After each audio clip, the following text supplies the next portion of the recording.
و زنده خسته‌ام وی روزگار. همه با هم غریبن، فقط چشا رو بستن و چریدن. آدم ها از کنار هم رد شدن ولی حتی هم دیگر رو ندیدن.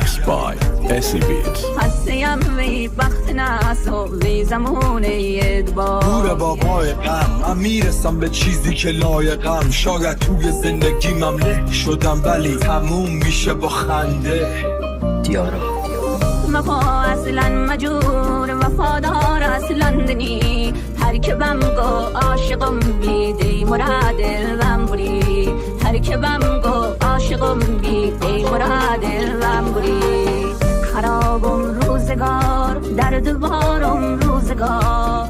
خرابم روزگار درد بارم روزگار. مثل کوگ خرد تیرم بیقرارم روزگار. مثل کوگ خرد تیرم بیقرارم روزگار. منم و این تن بیگناه می نویسم زیر نور ماه. پشیمونم نشدم هیچ وقت از کارایی که کردم. منم و این کله خراب، منم و این لیوان شراب، منم و این حرفایی که بیرون میزنه عقل.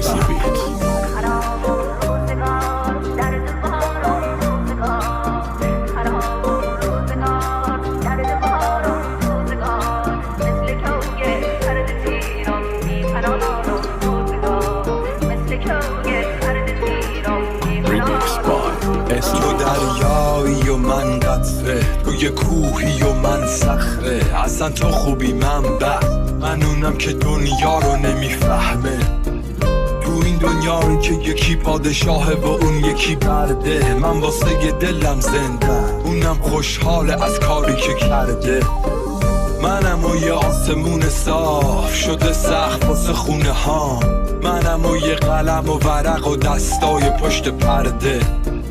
منم و صدای من، این صدامه که میمونه جای من که رفتنیم و بعد رفتنم معلوم میشه کی حقه. دیارا و زنده خسته‌ام وی روزگار. خسته‌ام وی بخت ناس و وی زمان ادبار. خسته‌ام وی بخت ناس و وی زمان ادبار. خرابم روزگار درد بارم روزگار. خرابم روزگار درد بارم روزگار. مثل کوگ خرد تیرم بیقرارم روزگار. مثل کوگ خرد تیرم بیقرارم روزگار. فقط با یه لبخند میشه خیلی مشکلات رو حل کرد. اگه آدمایی مثل تو نباشن که نمک بپاشن روی زخمم.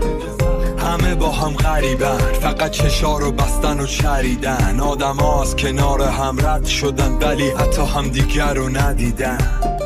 به هم میگن عزیزم ولی شاید فقط از رو غریزه است. اونا فقط میخوان رو هم بخوابن تا اینکه بفهمن ماده و نری هست. منم بین دروغ و کلک، منم مثل چرخ و فلک. مثل رفیقای شبیه آدمم دور خودم چرخیدم. منم تو این دوم پر رنگ، منم تو این صلح مثل جنگ. تو این زندگی مثل مرگ به دنبال حقیقت. بعد از این شهر پر دود، بعد از این گنبد کبود، شاید یه جفت بال به هم بدن و یه جایی واسه پریدن. داداشا و خواهرای من یعنی همین آدمای بد زندگیمو کشتن. Remix by